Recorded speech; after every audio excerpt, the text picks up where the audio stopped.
Dan intinya kami ingin menarasikan bahwa apa yang kami lakukan sebagai pejabat publik di dalam mengemban amanah termasuk soal bansos ini, kami berusaha betul untuk meminimalisir kemungkinan terjadinya eksternalitas negatif, terutama yang intended itu.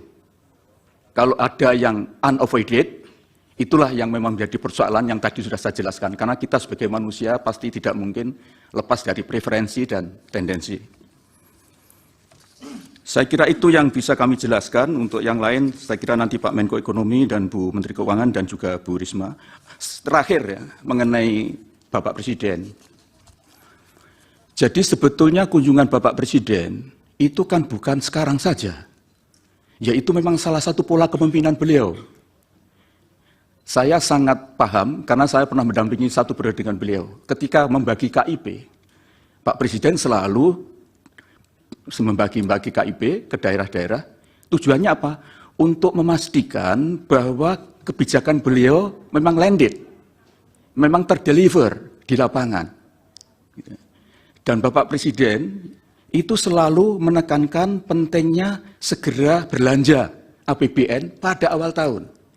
Karena itu, DIPA itu pasti diberikan pada November bahkan September. Sehingga pada Januari sudah kick off semua program, termasuk bansos. Dan disitulah Presiden turun ke lapangan untuk melakukan pemantauan, mengecek apa betul semuanya sudah terdeliver. Sekaligus untuk mendapatkan feedback, umpan balik dari yang dijadikan sasaran dari bansos itu.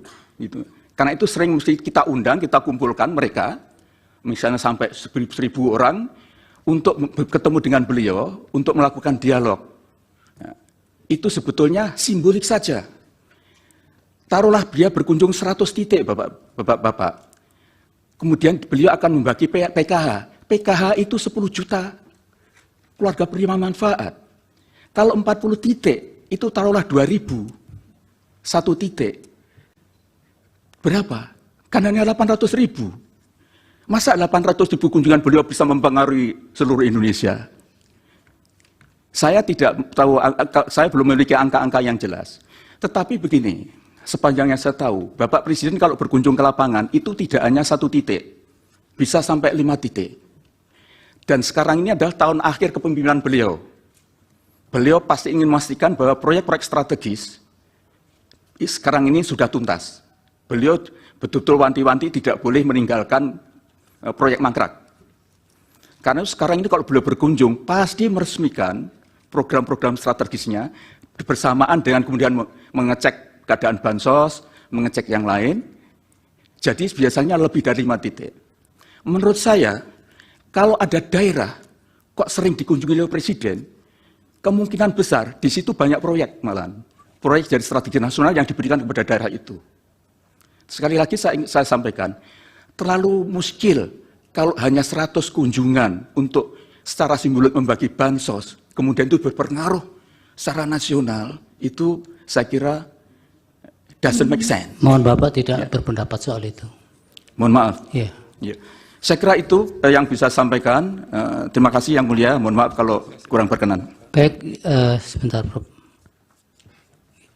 Saya sedikit juga. Oh iya. Iya, Pak Muhadjir, terakhir yang saya sampaikan tadi berkaitan dengan 22 juta yang lebih KPM yang adanya surat dari Kepala Badan Pangan Nasional kepada Direktur Bulog itu. Ini tadi kan pertanyaan saya adalah siapa ini yang mengeksekusi, Pak? Sampai ke tingkat penerima ini. Kemudian yang kedua, ini kan apakah betul ini sebenarnya pengejauhan dari El Nino tadi yang konon kalau ada pihak yang mengatakan bahwa sebenarnya November itu sudah selesai. Tapi tadi Bu Menteri kan mengatakan bahwa ini dari BRIN dan dari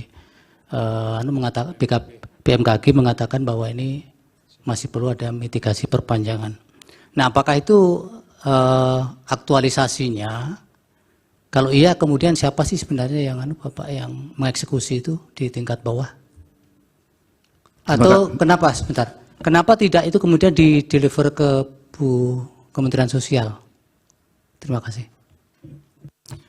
Terima kasih Yang Mulia. Kami akan menjawab mungkin nanti untuk lebih detail bisa Pak Menko Ekonomi dan Ibu Menteri Keuangan dan Bu Risma. Download Tribun X sekarang. Menghadirkan lokal menjadi Indonesia.